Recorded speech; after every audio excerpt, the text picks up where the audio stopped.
usahawan sebenar lah.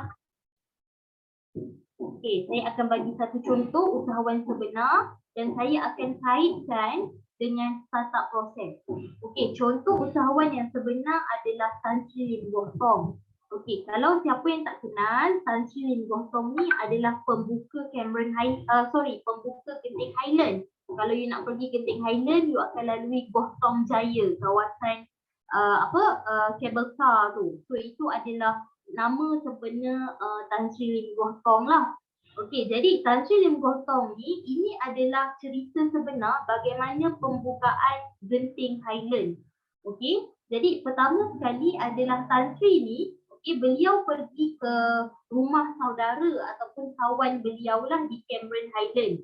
Okey, jadi pada tahun 1960-an, Cameron Highland telah wujud tetapi bukanlah kawasan pelancongan.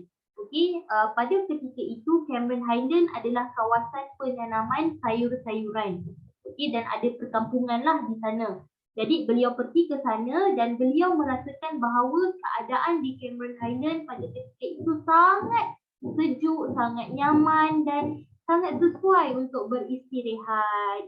Okey, tetapi pada ketika itu kawasan Cameron Highlands sudah crowded dengan aktiviti penanaman sayur-sayuran.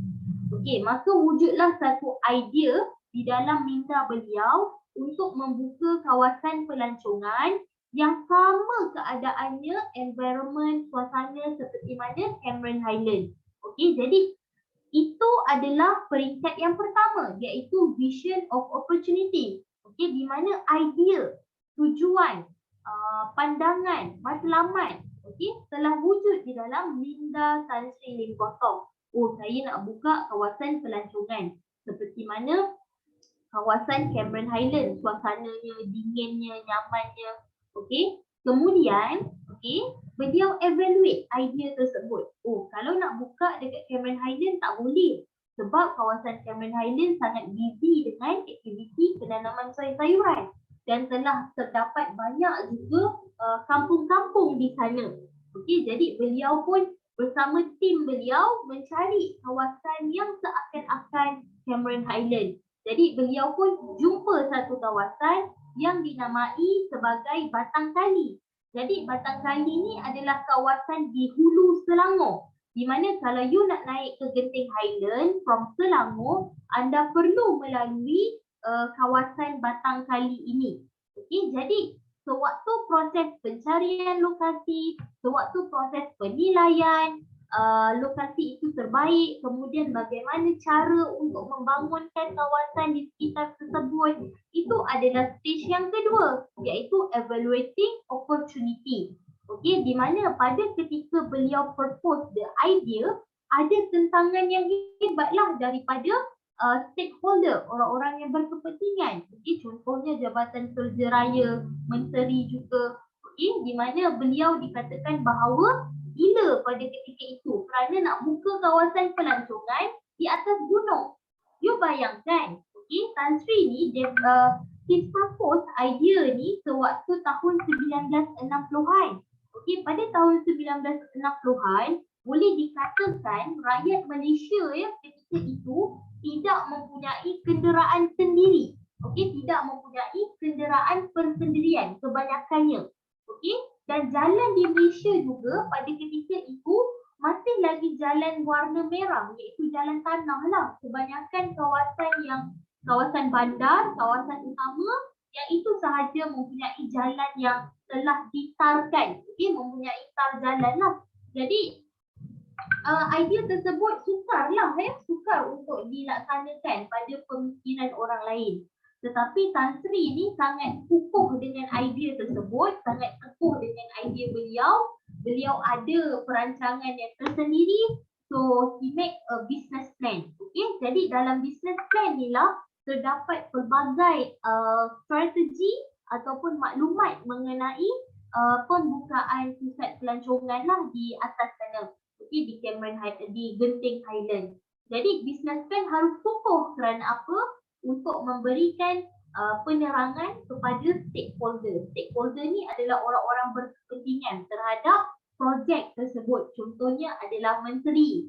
Okay, you nak mohon buka kawasan pelancongan, so you kena deal lah dengan menteri yang berkaitan, kemudian Jabatan Kerja Raya, kemudian kalau you nak pinjam loan nak meminjam, membuat pinjaman, so you kena propose kepada bank contohnya, ataupun investor pelabur. Jadi they need a business plan untuk mereka lihat adakah projek ini mempunyai potensi ataupun tidak. Okay, that's why business plan sangatlah penting, kerana business plan ini mempunyai maklumat bertulis, okay, mengenai sesebuah projek. Kalau tiada maklumat bertulis, investor ataupun orang-orang berkepentingan tidak dapat melihat perjalanan projek tersebut, dan projek itu boleh dikatakan hanya angan-angan sahaja kerana tiada kerangka perjalanan.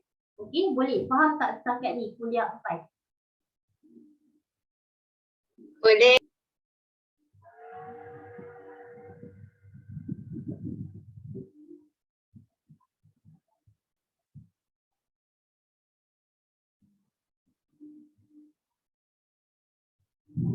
Okey, masih lagi nampak slide tak kuliah 4?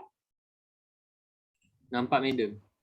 Nampak Okay, now we move to next component in entrepreneurial development stages, iaitu entrepreneurial management. Okay, jadi entrepreneurial management ni adalah stages di mana perniagaan itu telah pun berlangsung. Maksudnya perniagaan itu telah melepasi tahap startup proses, loan pun telah diluluskan, okey, kemudian idea juga sudah diterima. Okey, maka masuklah kepada komponen yang kedua, iaitu entrepreneurial management. Jadi mari kita lihat satu persatu di dalam entrepreneurial management.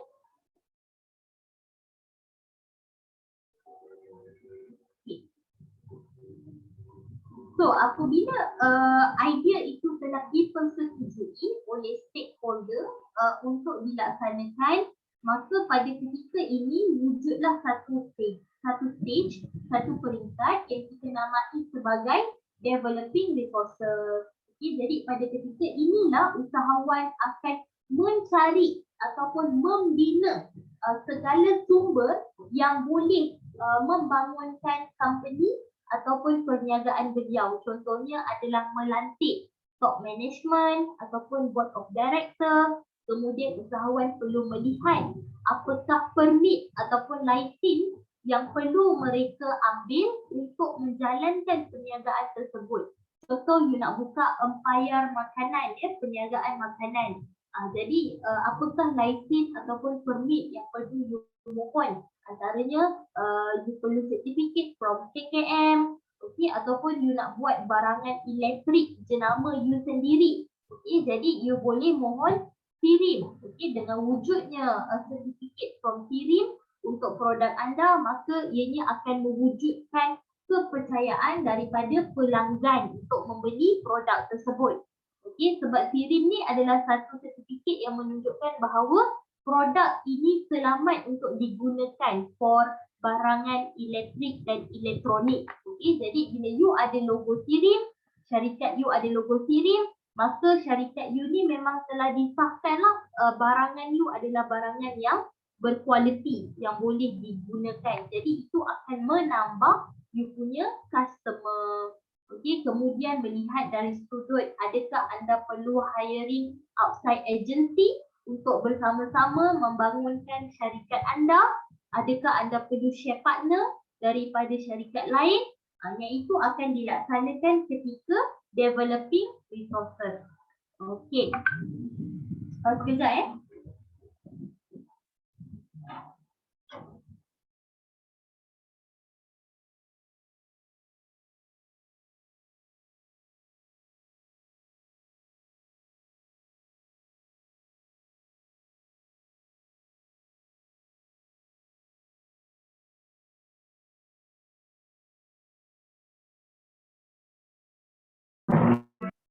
Kalau dekat ni, okey.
Okey, boleh dengar tak suara saya? Boleh. Boleh. Okey, sorry ya, dah settle dah. Pening pada saya. So, raising capital adalah peringkat di mana usahawan ini ingin mencari dana lah bagi pengembangan syarikat. Okey. Contoh you nak buka syarikat pada peringkat startup proses. Okey. You ada your own capital lah, modal, cuma modal tersebut tidak cukup untuk membuka perniagaan. Jadi you meminjam loan lah daripada bank contohnya, kan? You nak buka ladang cili contoh, kemudian you pinjam loan lah daripada agro bank. Okey, itu adalah peringkat yang pertama. Okey, kemudian after you dah laksanakan bisnes tersebut, okey, kemudian you melihat bahawa bisnes ini mempunyai potensi untuk dikembangkan lagi. Okey, dan anda melihat bahawa anda mempunyai keupayaan lah untuk membangunkan syarikat ini dengan lebih besar, dengan lebih maju. Jadi pada peringkat raising capital, anda akan mula mencari dana tambahan untuk mengembangkan syarikat tersebut. Antaranya adalah you can propose bank again, okay? Dan yang kedua, you can find another investor to invest di dalam company anda. Okey, itu adalah peringkat rising capital. Okey, kemudian adalah peringkat entrepreneurial management. Okey, entrepreneurial management adalah peringkat di mana kita lihat dia punya penerangan di sini. Okey. Entrepreneurial management adalah peringkat di mana syarikat ataupun produk yang anda pasarkan telah pun kukuh di pasaran ataupun telah establish lah kita panggil. Jadi pada peringkat ini selalunya usahawan akan membuat keputusan untuk mengembangkan lagi perniagaan tersebut. Saya ambil satu contoh adalah syarikat Eco RM2. Okey, siapa yang tak pernah pergi syarikat Eco? Kedai Eco RM2.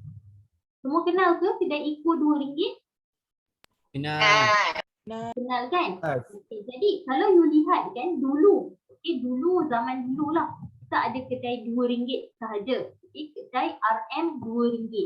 Kemudian beberapa tahun yang lepas muncul syarikat ataupun kedai yang sama lah seperti mana kedai RM2 dinamai sebagai kedai Eco. ECO dia punya kedai kan, kedai Eco, dan konsepnya sama lah seperti kedai RM2. Di mana setiap barangnya adalah berharga RM2. Dulu RM2 lah, sekarang dah naik RM2 10 sen semua barang. Okey. So bila syarikat Eco ni ataupun kedai Eco ni dah establish, dah kukuh, dia boleh tengok kan satu Malaysia banyak kedai Eco, maka mereka tim Eco ni mula mengembangkan perniagaan mereka kepada Eco Plus. Okey, di mana kedai menjual barangan yang berharga RM5 dan juga RM10. Okey, dan jumlah kedai Eco Plus di Malaysia ini tidak lagi banyak.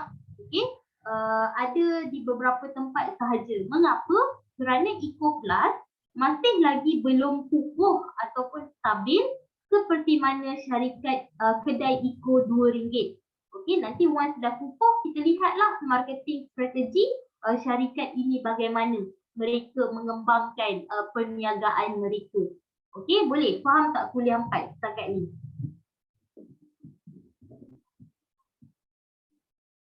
Faham. Faham Jadi pada peringkat ni selalunya usahawan dia akan melihat kepada a new product ataupun a new customer orientation. Okey, mungkinlah kan usahawan ni dah bertukar dah membuka perniagaan ni 10 tahun lepas. Okey, kemudian pada ketika itu customer orientation, apa yang customer nak berbeza dengan apa yang customer nak pada waktu kini. Contoh, pada 10 tahun lepas saya hanya menjual air sahaja di kedai saya. Okey, kemudian pada tahun 2015 ke atas, mereka melihat bahawa satu trend di mana customer bukan sahaja membeli, tetapi customer suka untuk bergambar dengan air ataupun bergambar di kafe-kafe lah kan. So they develop ataupun they build a cafe pula disebabkan oleh customer orientation berubah. Okay. Mengapa perubahan ini berlaku? Ianya disebabkan salah satunya adalah teknologi lah. Okay. Kalau dulu media sosial tiada. Okay. Jadi you just come to the shop and then ataupun restoran, you makan then you balik. Okay. Tetapi pada ketika ini dengan wujudnya media sosial seperti Facebook, Instagram, Twitter ya, kebanyakan customer ni dah berubah personality ataupun dah berubah niche lah kita panggil. Okay, they like to snap a picture makanan mereka ataupun suka dengan kawasan kafe yang very elegant, very cantik. So you boleh lihat wujudnya kafe-kafe yang kita panggil sebagai coffee shop di Malaysia ni semakin banyak. Kalau dulu hanya restoran saja. Okay, tetapi dengan wujudnya media sosial dan customer orientation, maksudnya sikap pelanggan itu berubah. Bukan sahaja datang ke kedai untuk makan, tetapi untuk bergambar, maka they create ataupun they build a coffee shop yang sangat cantik, yang sangat sesuai untuk diletakkan di dalam media sosial. So itu adalah entrepreneur management. Maksudnya perubahan lah yang berlaku dalam perniagaan tersebut. Boleh faham tak kuliah 4? Faham. Faham ya? Okay, next adalah changing role of CEO. Okay, pada peringkat changing role of CEO ini adalah peringkat yang sangat lama lah untuk dicapai dan kita melihat kepada betapa stabilnya perniagaan tersebut. Okay, contoh saya ambil satu contoh adalah Mark Zuckerberg. Okay, Mark Zuckerberg semua kenal ke? Mark Zuckerberg? Mesti kenal kan? Awak semua adalah pelajar ataupun remaja zaman milenial. Okay, mesti kenal Mark Zuckerberg ni. Okay, jadi Mark Zuckerberg ni adalah pioneer kepada Facebook. Okay, pelopor kepada Facebook. Beliau yang create Facebook lah dengan rakan beliau kalau tak silap saya lah. Okay, so mula-mula Mark Zuckerberg ni create Facebook. Kemudian after he create Facebook, maka wujudlah apps yang lain seperti Instagram, WhatsApp. Okay, jadi pada asalnya, okay, CEO of the company is only Mark Zuckerberg. Okay, di mana beliau yang bertanggungjawab dalam bahagian top management, kemudian beliau yang bertanggungjawab dalam bahagian operasi. Okay, bahagian operasi ni contoh how to develop a new product contohnya. Kemudian nak hire siapa yang masuk dalam company kita. Kemudian bagaimana design produk yang terbaru. Maksudnya bahagian operasi tu bahagian pemprosesan. Okay, macam you buat shopnya Agro Bazaar online.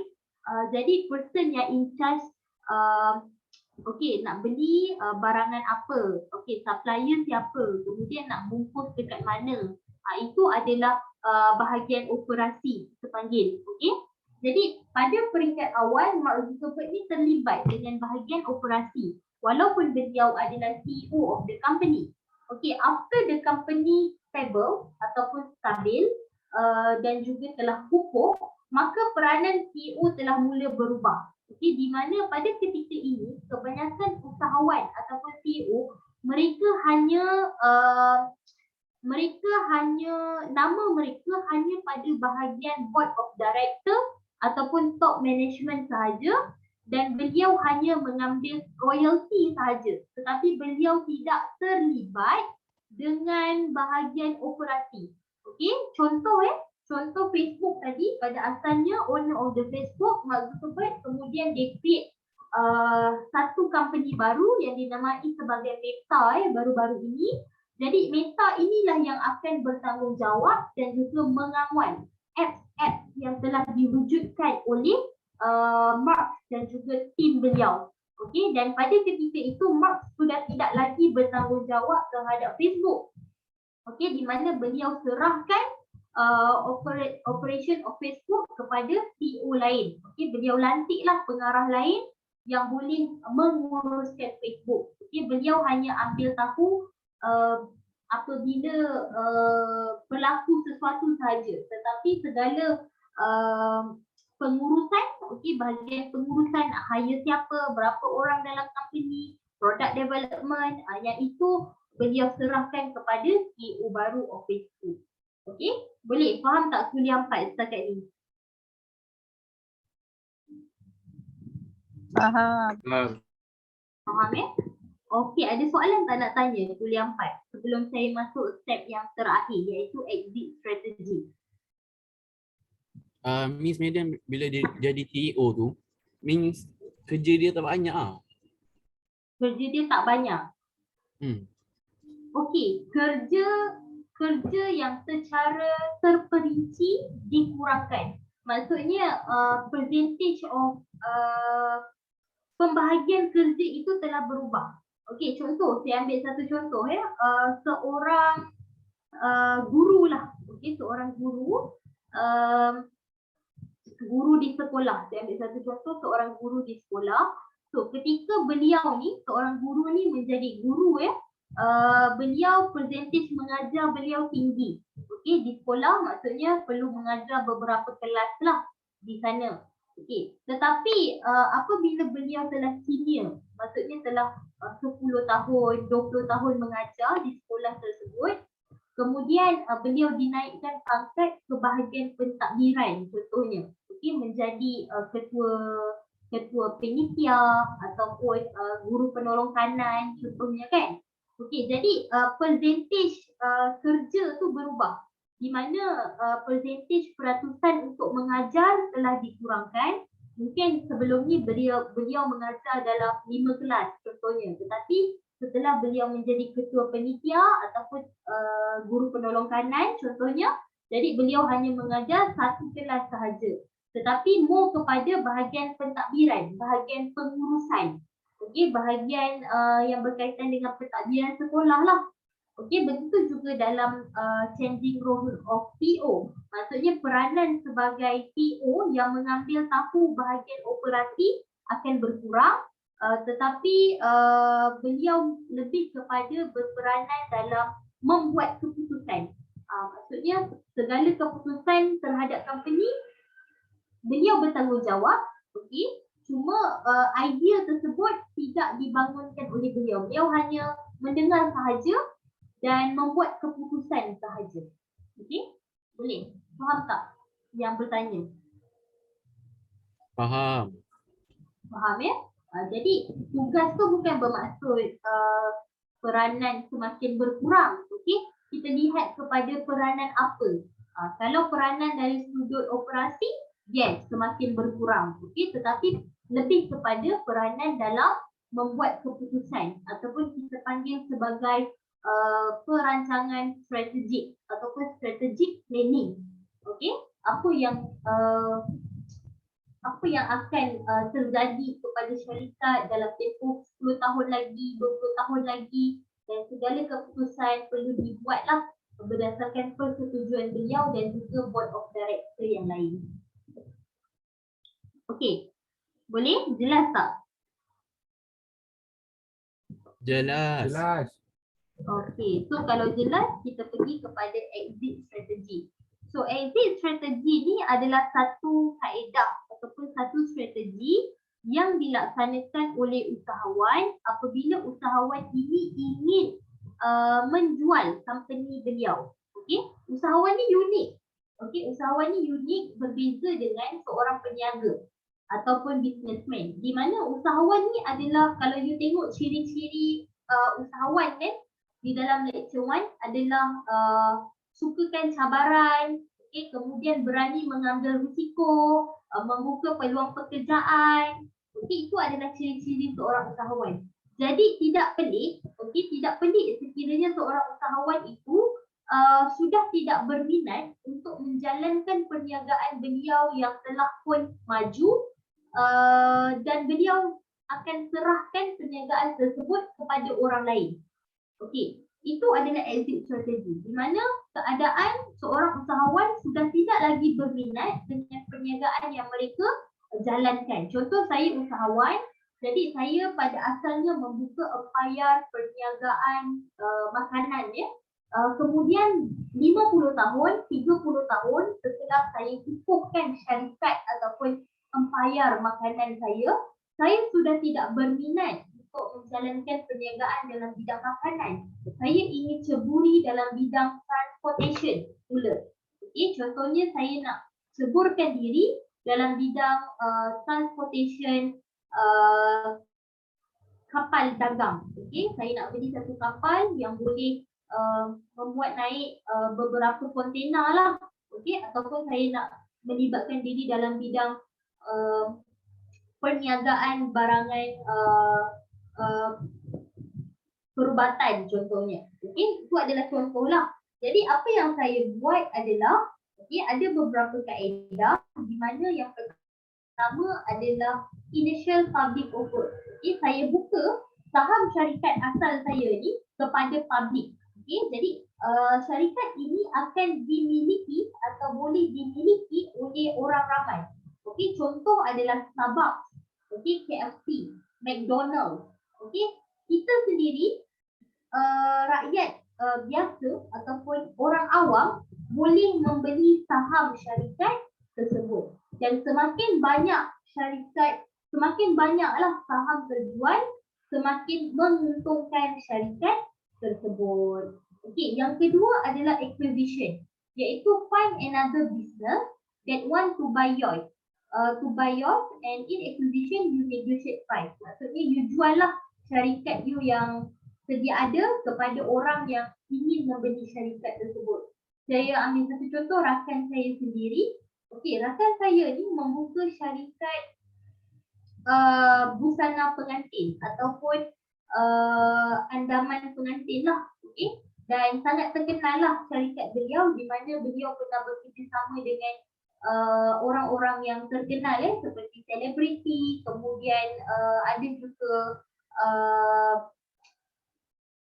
usahawan-usahawan lah yang mengambil beliau untuk membuat majlis.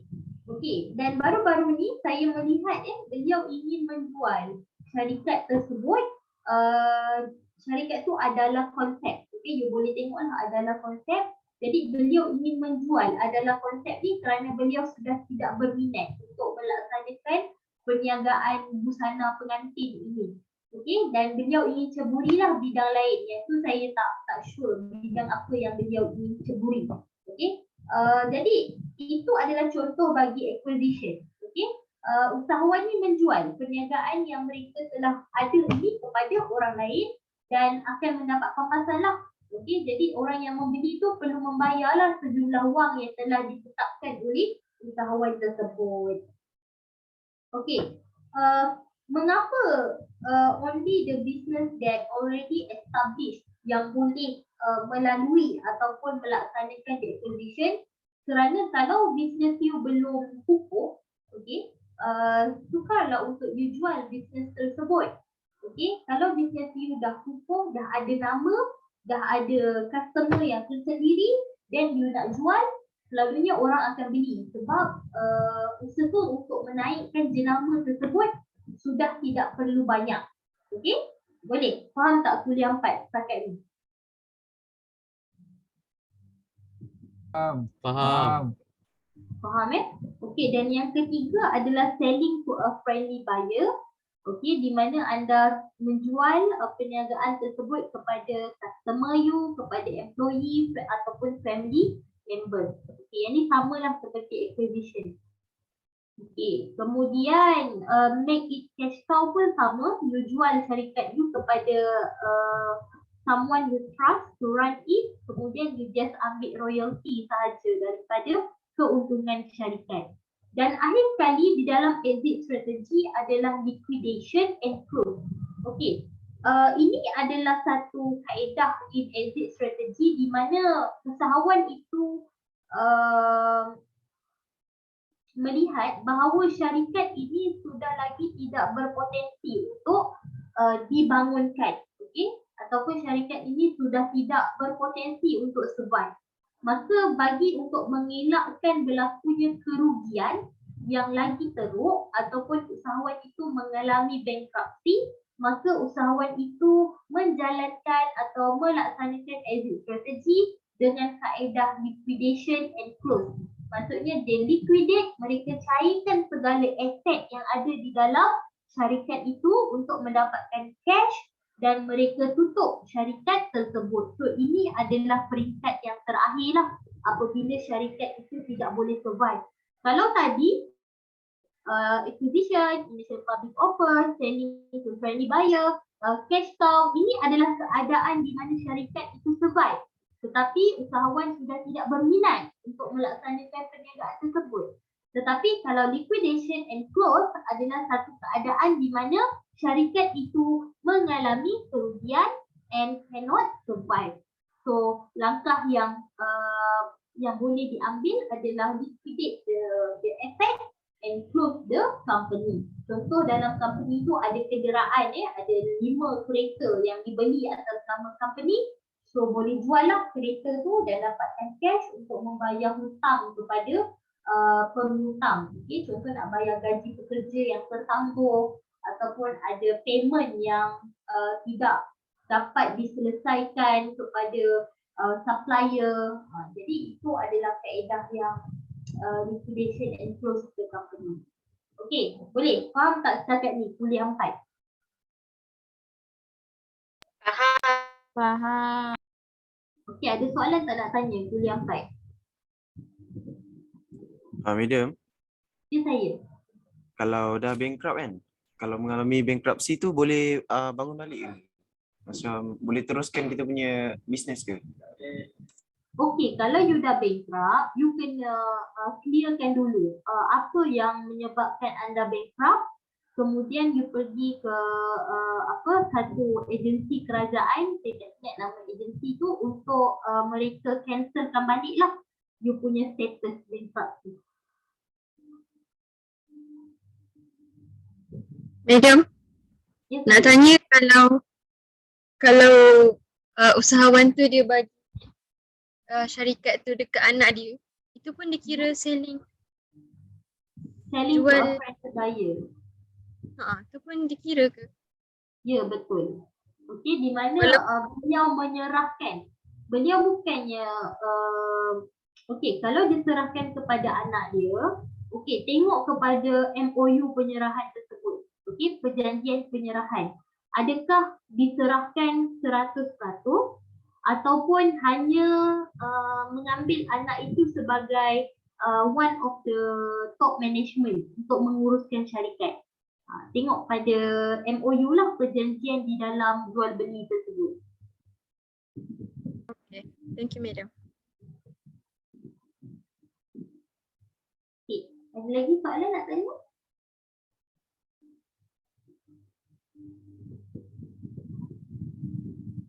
Semua faham ke kuliah 4? Faham je. Faham, faham. Faham. Okay, kalau faham, saya stop sampai sini saya punya lecture. Kita continue pada hari esok lah untuk chapter 3. Okay, boleh tak kuliah 4? Boleh. Okay. Boleh. So, kalau boleh, thank you for listening and jaga diri masing-masing.